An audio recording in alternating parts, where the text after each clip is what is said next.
మునుగోడు ఉప ఎన్నికల్లో TRS party విజయం సాధించిన నేపథ్యంలో నిజామాబాద్ జిల్లా డొంకేశ్వర్ మండల కేంద్రంలో ఆ పార్టీ నేతలు సంబరాలు జరుపుకున్నారు. టీఆర్ఎస్ పార్టీ విజయం సాధించడం చాలా సంతోషంగా ఉందని గులాబీ శ్రేణులు తెలిపారు.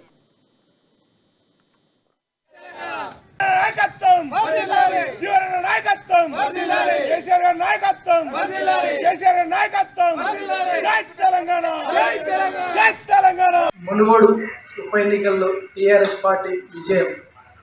డొంకేశ్వర్ గ్రామంలో టీఆర్ఎస్ పార్టీ సంబరాలు. పార్టీ కార్యకర్తలు, నాయకులు, టీఆర్ఎస్ పార్టీ అభిమానులు అందరూ ఈరోజు డొంకేశ్వర్ అంబేద్కర్ చౌరస్తాలో సంబరాలు చేసుకోవడం జరిగింది. మేము దండు మల్కాపూర్ గ్రామంలో టీఆర్ఎస్ పార్టీ మా జీవన్ రెడ్డి ఆధ్వర్యంలో 457 మెజార్టీతో విజయం సాధించాము. దీనికి గాను ప్రత్యేకత కేసీఆర్ గారికి, జీవన్ రెడ్డి గారికి ప్రత్యేక ధన్యవాదాలు తెలుపుకుంటూ మరోసారి మా జీవన్ రెడ్డి అన్న ఆధ్వర్యంలో మళ్ళీ పనిచేయాలని టీఆర్ఎస్ పార్టీ కార్యకర్తల తరఫున, డొంకేశ్వర్ గ్రామం తరఫున జై తెలంగాణ, జై టీఆర్ఎస్, జై జీవన్ రెడ్డి, జై కేసీఆర్. మునుగోడు